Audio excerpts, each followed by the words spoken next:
Di negeri tempat orang jujur sering disindir, dan orang berkuasa selalu benar sebelum terbukti salah, berdirilah dua nama besar yang sedang tarik urat di balik meja rapat. Satu bicara dengan nurani, satu bertindak dengan jaringan. Satu memegang prinsip, satu memegang sistem, dan di tengah pusaran kepentingan itu, muncullah satu kesan yang terus bergema di ruang publik. Kenapa Purbaya selalu salah di mata Luhut? Mungkin karena jujur terlalu terang untuk ruangan yang sudah terbiasa remang. Selamat datang di kisah 8 bab, tentang pertarungan dua tokoh besar, di mana kebenaran tidak selalu dihargai, dan kekuasaan tidak selalu salah, tapi juga tidak pernah sederhana. Langit Jakarta siang itu tampak cerah, tapi di ruang rapat kementerian, awan mendung menggantung di wajah para pejabat. Di ujung meja, duduk Purbaya, dengan wajah tenang tapi mata tajam seperti sedang menimbang moral bangsa. Di sisi lain, Luhut, sosok yang sudah kenyang dengan asam garam politik, duduk bersedekap, tenang, tapi jelas tak suka dengan nada keras sang idealista. Pertemuan itu bukan sekadar membahas angka ekonomi atau laporan proyek. Itu adalah pertarungan gengsi yang dibungkus etika, duel antara prinsip dan pengalaman. Purbaya berbicara dengan keyakinan, "Saya hanya tanggung jawab ke Presiden. Saya tidak ingin kebijakan salah jalan. Kalau ada yang maling uang, saya sikat." Ruangan mendadak senyap. Kalimatnya sederhana, tapi isinya seperti petir yang menyambar meja-meja yang sudah lama nyaman dalam kabut kompromi. Di ujung ruangan, Luhut menarik napas panjang. Sebuah tarikan napas yang lebih keras dari bunyi mikrofon. Karena di dunia birokrasi, kata "saya sikat" seringkali lebih berbahaya dari skandal itu sendiri. Sejak hari itu, angin politik mulai berubah arah. Purbaya bukan lagi sekadar pejabat, dia jadi simbol gangguan sistem. Dan di mata Luhut, simbol itu terlalu keras, terlalu jujur.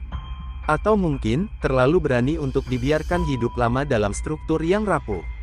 Di dunia yang penuh basa-basi, kejujuran sering dianggap gangguan. Itulah nasib Purbaya, pejabat yang tak pandai bersandiwara, tapi selalu berani bicara. Setiap kali ia menegur, ruang rapat seperti kehilangan oksigen.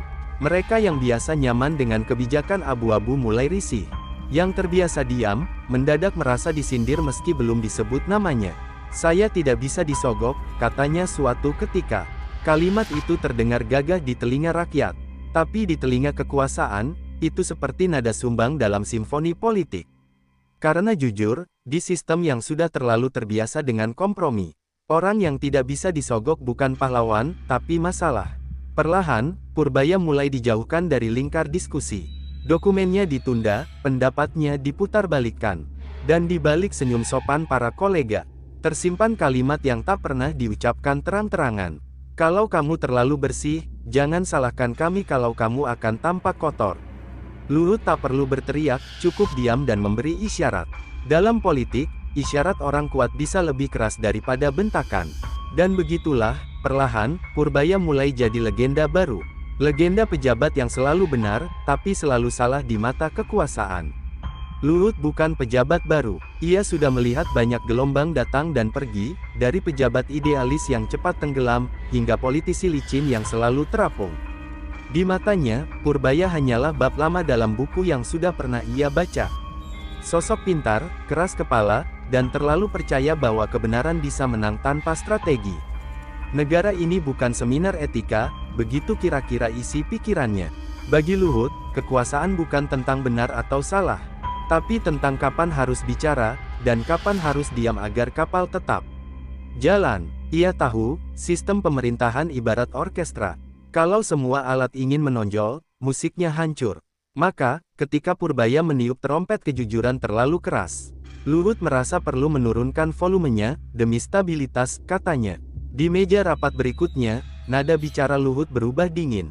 Tidak membantah langsung, tapi menekuk logika dengan gaya seorang jenderal tua yang sudah hafal medan pertempuran.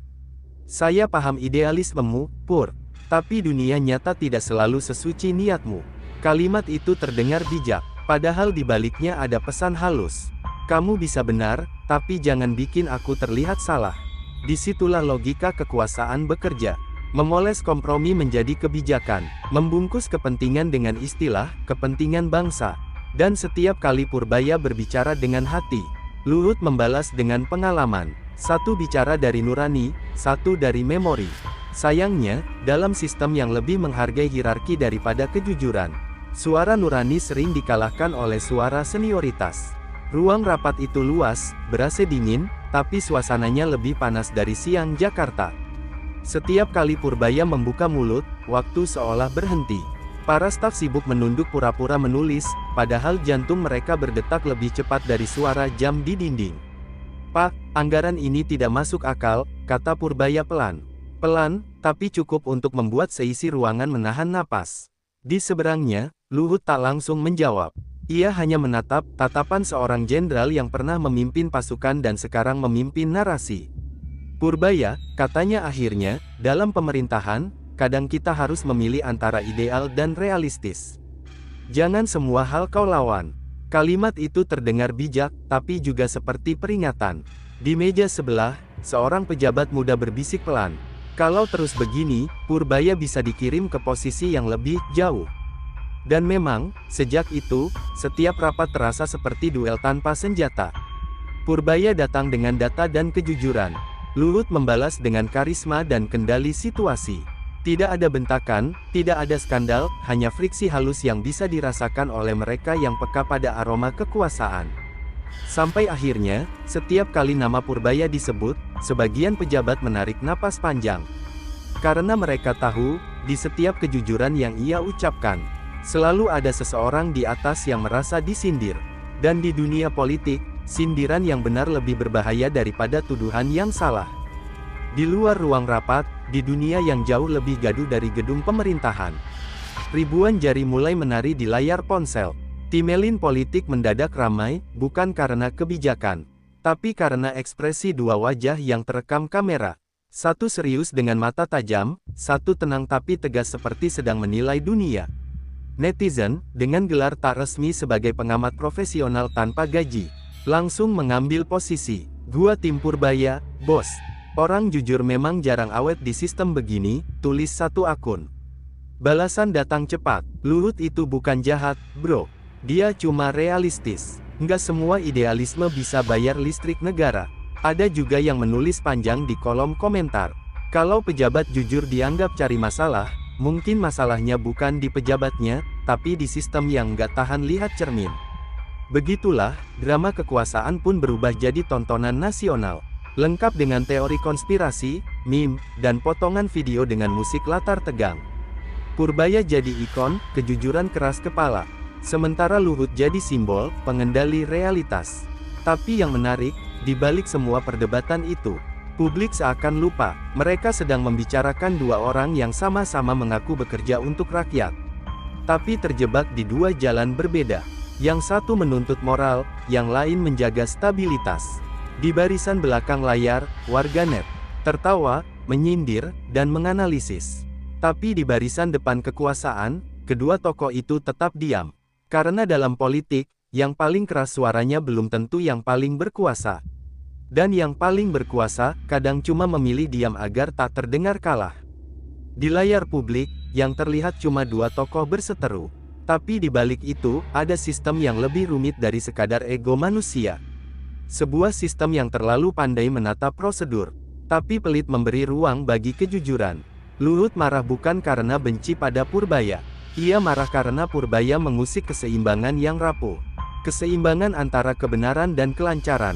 Antara moral dan stabilitas. Antara yang seharusnya dan yang memungkinkan. Di sisi lain, Purbaya kecewa bukan karena kalah dalam debat, tapi karena sadar, di negeri ini, kejujuran bukan hanya sulit diperjuangkan, tapi juga sulit diterima. Sistem ini punya luka lama.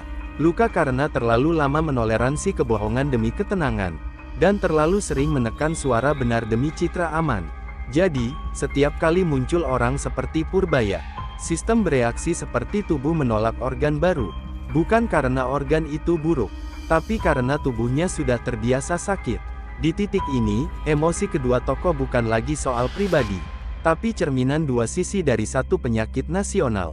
Kita ingin pemerintahan bersih, tapi kita takut menghadapi caranya membersihkan.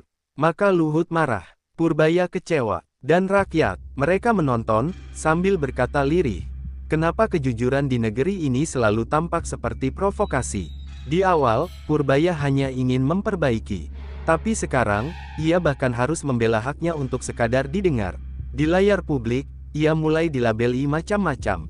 Terlalu vokal, tidak tahu etika birokrasi, bahkan bikin gaduh.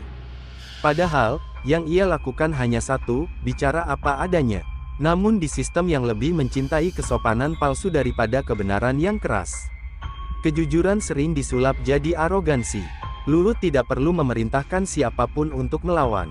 Sistem sudah bekerja dengan sendirinya. Surat undangan rapat tiba-tiba tak sampai. Proposal ide Purbaya ditunda tanpa alasan. Dan rekan yang dulu tersenyum kini menunduk, pura-pura sibuk setiap kali ia lewat. Di luar, warganet yang dulu membelanya mulai lelah. Mereka pindah ke isu baru. Sebab di dunia digital, loyalitas sering kalah cepat dari trending topik. Tapi Purbaya tetap datang ke kantor. Duduk di meja yang sama, membuka berkas yang sama. Meski tahu setiap langkahnya sedang diawasi. Ia tersenyum tipis, menulis di catatan pribadinya. Kalau jujur membuatku sendiri, setidaknya aku ditemani nurani. Sore itu, ia keluar dari gedung dengan langkah ringan. Bukan karena menang, tapi karena sudah berhenti berharap sistem akan memujinya. Kaos tak resmi bergambar wajahnya mulai beredar di internet. Bertuliskan, Purbaya vs Everybody. Ironis, tapi juga simbolik. Karena di negeri yang terlalu pandai berdebat soal moral, orang yang memilih jujur justru harus bersiap melawan semua orang. Bahkan mereka yang dulu bersorak mendukungnya. Purbaya berjalan sendirian di koridor kantor, lampu-lampu padam satu persatu. Lalu transisi ke warung kopi, layar HP menampilkan meme wajahnya. Close up, tulisan tangan di buku catatan, nurani tidak butuh izin. Latar string sendu dengan build up harapan kecil di akhir. Waktu berlalu, berita berganti. Dan riuh pertikaian di ruang rapat kini tinggal jadi arsip digital. Purbaya dan Luhut tak lagi sering muncul di layar yang sama. Tapi jejak mereka tetap membekas di ruang sunyi birokrasi. Bukan karena mereka saling membenci, tapi karena keduanya mewakili dua kebenaran yang berbeda bentuk. Purbaya, dengan keyakinan bahwa kejujuran adalah fondasi. Dan Luhut, dengan keyakinan bahwa stabilitas adalah kebutuhan. Dua pandangan yang tak bisa saling menghapus. Karena keduanya lahir dari cinta pada negeri. Hanya saja, cara mencintainya berbeda. Di akhir sebuah perjalanan, Purbaya belajar satu hal penting. Bahwa dalam sistem besar, benar saja tidak cukup. Kau juga harus bijak menakar kapan kebenaran bisa disampaikan tanpa dimatikan. Dan Luhut pun diam-diam menyadari. Kekuasaan sebesar apapun tak bisa menenangkan suara nurani, yang terus berbisik dari pojok paling jujur di ruang rapat itu. Pada akhirnya, mereka bukan musuh. Mereka adalah dua cermin yang saling menatap, memantulkan sisi terbaik dan terburuk satu sama lain. Sebab negeri ini tidak runtuh oleh siapa yang kalah atau menang, tapi oleh siapa yang berhenti mencari kebenaran. Dan mungkin, kalau sejarah mau jujur sedikit, ia akan menulis bab ini bukan sebagai konflik dua pejabat, tapi sebagai pengingat, bahwa di negeri yang mudah memaafkan kesalahan, orang yang menolak berbuat salah akan selalu tampak keras kepala. Di negeri ini, kebenaran sering datang tanpa undangan, dan pergi tanpa ucapan terima kasih. Purbaya telah bicara, Luhut telah menjawab. Tapi yang sebenarnya diuji bukan mereka, melainkan kita semua. Kita yang gemar menuntut pejabat bersih, tapi diam ketika kejujuran mulai mengacaukan kenyamanan. Kita yang ingin perubahan, tapi takut menghadapi kegaduhan yang menyertainya. Purbaya mungkin bukan pahlawan, dan Luhut bukan penjahat. Mereka hanya dua wajah dari satu pelajaran besar, bahwa moral dan kekuasaan jarang berjalan seiring. Tapi keduanya dibutuhkan agar negara tak kehilangan arah. Karena negeri ini tak butuh pejabat sempurna, hanya pejabat yang berani jujur walau tahu risikonya besar. Mungkin, suatu hari nanti, akan lahir generasi yang bisa jujur tanpa harus dianggap melawan, bisa tegas tanpa harus menantang, dan bisa berkuasa tanpa harus menaklukkan nurani. Sampai hari itu tiba, kita hanya bisa berharap masih ada satu dua orang seperti Purbaya, yang tetap memilih benar, meski seluruh dunia bilang salah. Karena kadang, perubahan tidak lahir dari tepuk tangan massa, tapi dari keberanian satu suara yang menolak ikut diam.